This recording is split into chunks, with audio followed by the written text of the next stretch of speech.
A quick disclaimer, today's episode discusses fertility issues, which I know is an extremely sensitive topic. So anyone listening, please take a moment to check into your body. If any of this feels heavy or triggering, feel free to tune into a different episode. I also put on the explicit warning because we do discuss mature topics. So this episode may not be suitable for audiences under 18 years of age. You are listening to the Sound Therapy Network podcast, where we talk about all things sound healing. This podcast is for practitioners and clients who want to learn more about this magical healing modality. Welcome to the Sound Therapy Network podcast. I am your host, Niajae, Embodiment Coach, owner of Bliss Wellness Studio in Tampa, Florida, and the creator of Somatic Sound Therapy. I know that this topic is very sensitive, but I think it's a very, very important topic. I have a lot of women share with me their struggles in fertility, and I know a lot of people that are going through IVF.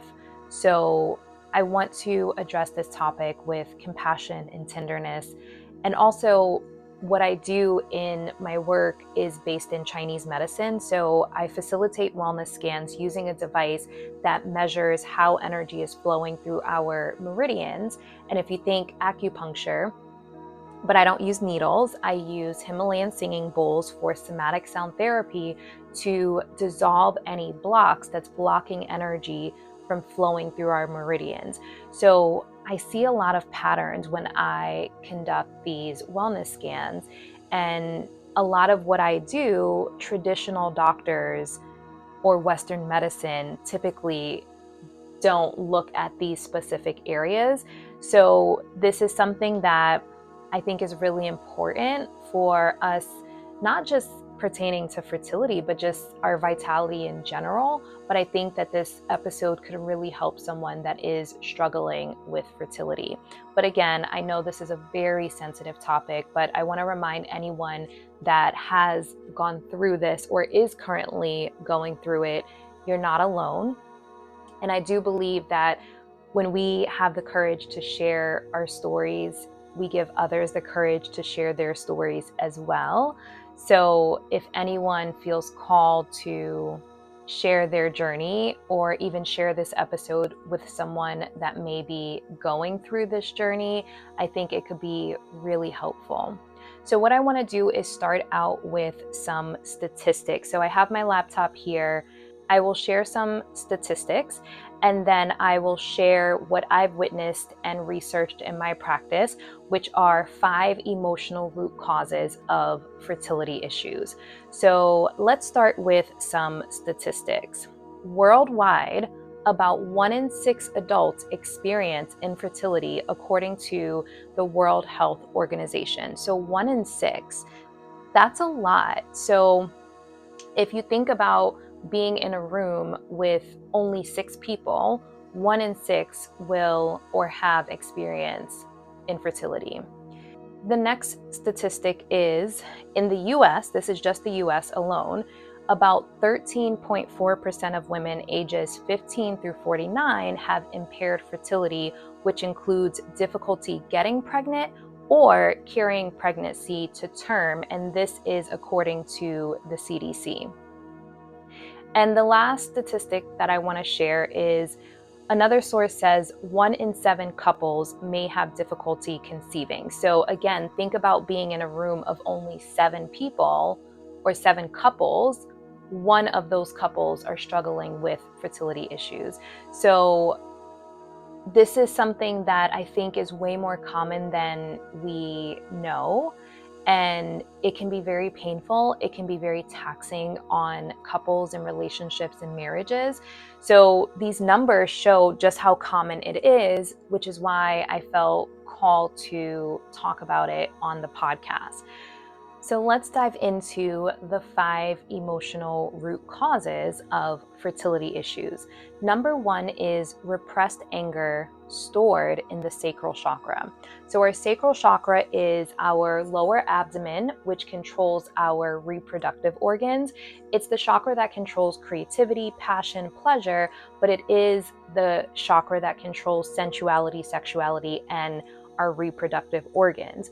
So if it becomes blocked with trapped emotions, it can create issues with trying to conceive.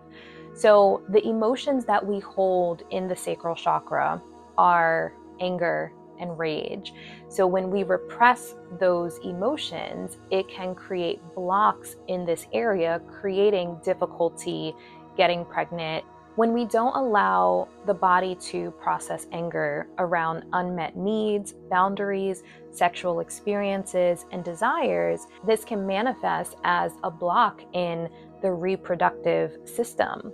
A good question to reflect upon is, where in your body do you feel tension around your womb, pelvis, or sacrum? And when I do these scans at my studio, the sacrum is an area that I see often a lot of trapped emotions are held in that area. So what emotions are you unwilling to feel or express? And something really important to mention is this can also show up in the male body as well. So it's not just the women. Men can also have blocks and trapped emotions in their sacral chakra, and it manifests as male infertility. So men typically have more of an outlet for anger, but women are programmed to suppress their anger, to be ladylike. So anytime a woman shows any type of frustration, anger, rage, typically she's called a name, right?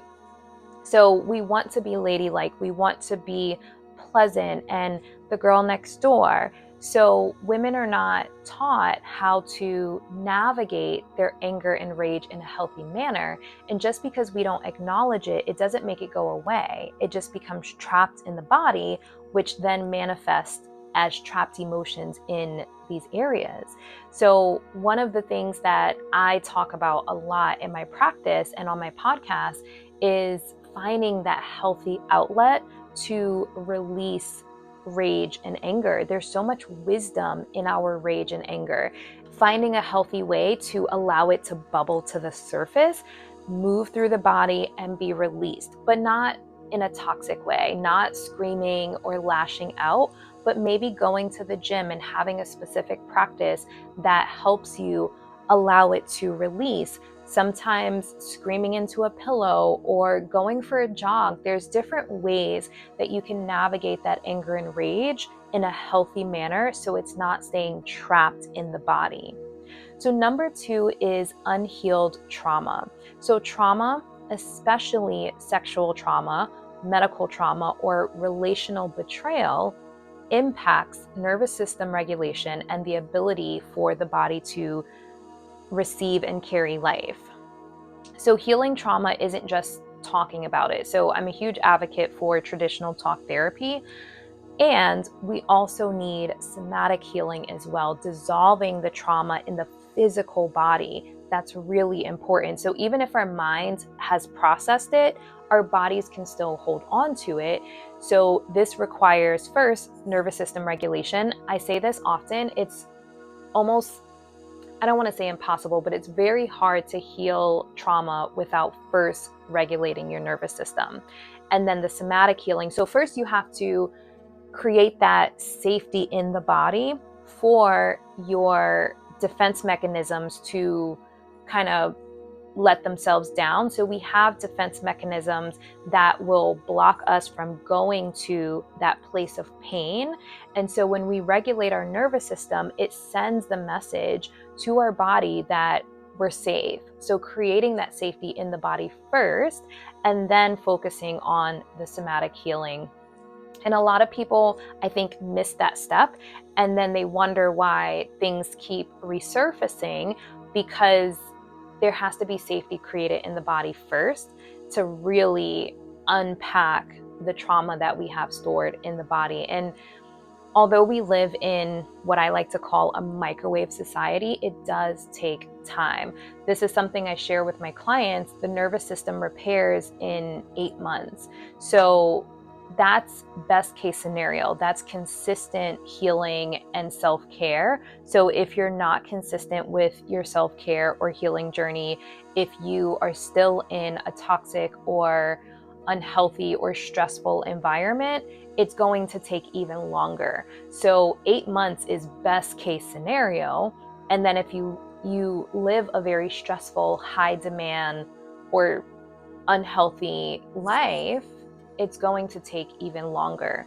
So it's really important that we are aware of what it actually takes to heal our body and how that actually shows up when we're trying to create life. I've also had women share they had a baby and then they had difficulty their second pregnancy. Sometimes we have medical trauma. If we had a difficult pregnancy, our bodies remember.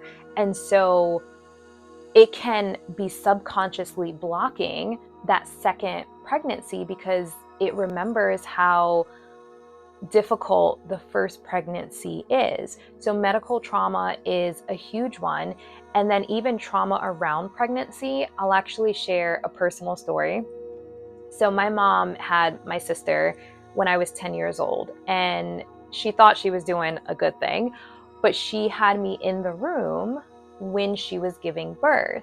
Now, as a 10-year-old, that was a traumatic experience for me because at 10, you don't understand what's actually happening. Most 10-year-olds still think that babies come from storks.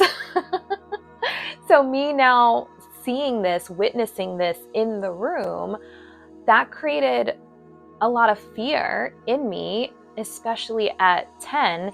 And so I've had to go back and do some inner child healing around that to even feel comfortable with the idea of physically giving birth. Sometimes we have these subconscious blocks and things that we've witnessed that imprinted on us from a past situation that can subconsciously cause our bodies to fear the process of childbirth. Number 3 is disconnecting from the body due to painful or unwanted sex. I know this can be a very challenging one to discuss and reflect upon, but it's really important to name. When our sexual experiences were painful, unwanted, shame-filled, or objectified, we may dissociate from our physical body, reproductive organs, and sensuality. And this happens way more than we know. That disconnection disrupts our felt sense, our ability to attune to cues, and our ability to trust ourselves and our own body. This is a deep topic in itself, and this can also happen in relationships and in marriages. Many women have shared with me that sex is painful and or they tolerate it for their partners, or women who are not in the mood but they just want to hurry up and get it over with for their partners. This creates disconnect for the woman between her and her body. This creates a disconnect between a woman and her womb. And I want to share some statistics around this as well. Up to 75% of women reported painful intercourse at some point in their life, and 30% reported that it was a recent experience. 75%.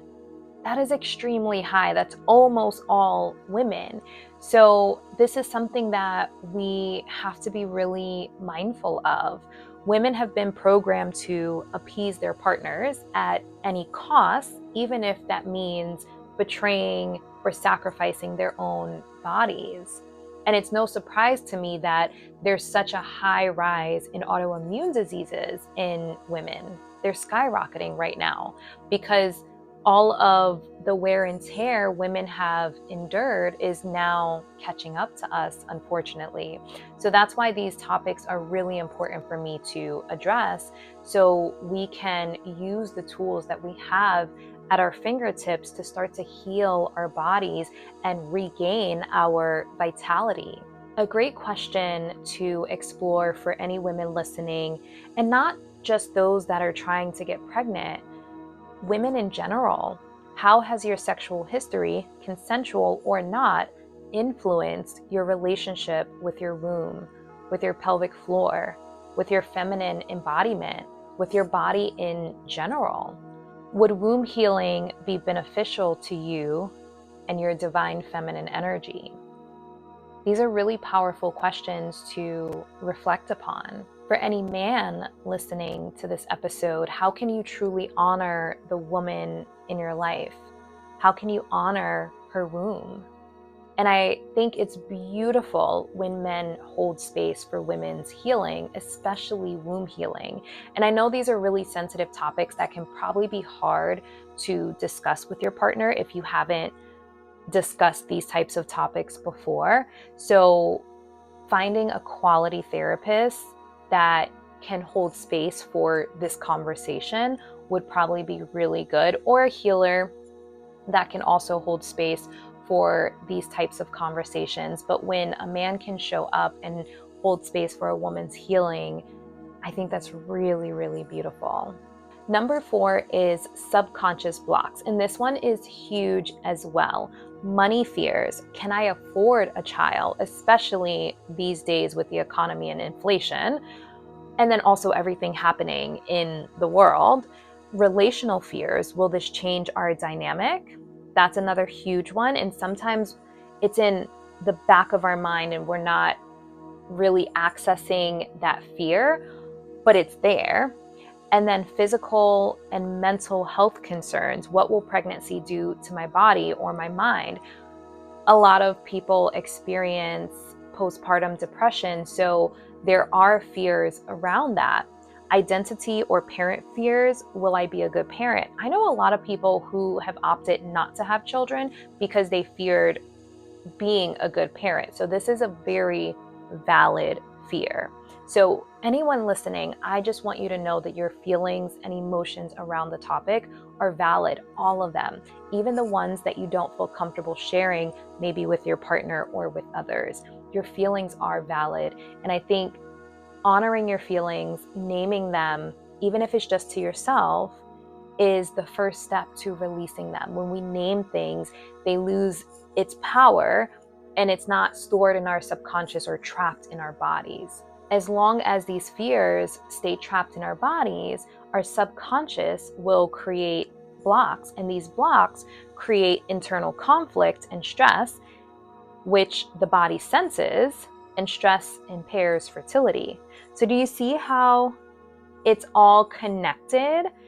This is a great invitation to reflect, journal, or talk to a quality therapist about what story you may be holding on to, whether conscious or subconscious, about motherhood, about being ready mentally, physically, or financially, and about self-worth. Number 5 is burnout. The body is exhausted. I talk about this on this podcast all the time. 8 in 10 people are operating in burnout, so I'm not surprised at all that so many women are struggling with fertility. Imagine the energy that is required to form a human inside of us. And if we're already exhausted, it makes sense why the body is not taking this task on. It doesn't have the energy. So chronic stress, overworking, under rest, emotional overload, it all impacts hormonal health, our nervous system, ovulation, and implantation. So if we are constantly in fight, flight, or freeze, or our bodies are drained, our body may interpret that as this is not a safe time to create new life, which is why I say one of the first steps is repairing and regulating the nervous system. So how can somatic sound therapy help? Playing a Himalayan bowl on the sacral chakra, which is below the belly button, will help dissolve trapped emotions, repressed anger in this area, or unhealed trauma. It also helps connect women back to their body, back to their womb, creating that safety in the body, and it's regulating the nervous system. So that is the first step, is getting your body out of fight, flight, or freeze and into the parasympathetic nervous system, which is the rest and digest state. So in order for the body to conceive, it has to feel rested. So you have to go into that parasympathetic nervous system for that rest and digest process to happen, for your body to feel like it has the energy to create new life. With somatic sound therapy, you can also do couple sessions. So I actually book more couple sessions than any other private, and I think it's so beautiful and powerful for couples to do the work together, hold space for each other's healing, dissolve the stress together, repair and regulate your nervous systems together, because life is stressful by itself, but then bringing another life into the world, that's a lot of weight and pressure on both parties. So when you can come together and de-stress together and also connect, that is beautiful. That is so beautiful. So don't allow stress or unhealed trauma to stand in the way of your family desires. There are tools out there, somatic sound therapy and other tools, to help you heal and connect back to your body. Awareness is the first step, and then regulating your nervous system, nourishing your body, and trusting the process. Again, you are not alone. This is far more common than we probably talk about. If you are a practitioner, healer, or therapist that specializes in fertility, please reach out to me. I would love to list resources for anyone that is seeking more support in this specific area. And if you are already working with someone and you want to add somatic sound therapy to your journey, feel free to reach out to me if you're in the Tampa Bay area or can travel to the Tampa Bay area to work with me at my studio, Bliss Wellness in Tampa, Florida. And if you're not able to travel, I do have a virtual somatic sound therapy for self-healing course that will teach you how to use the bowls on your body safely in the privacy of your own home.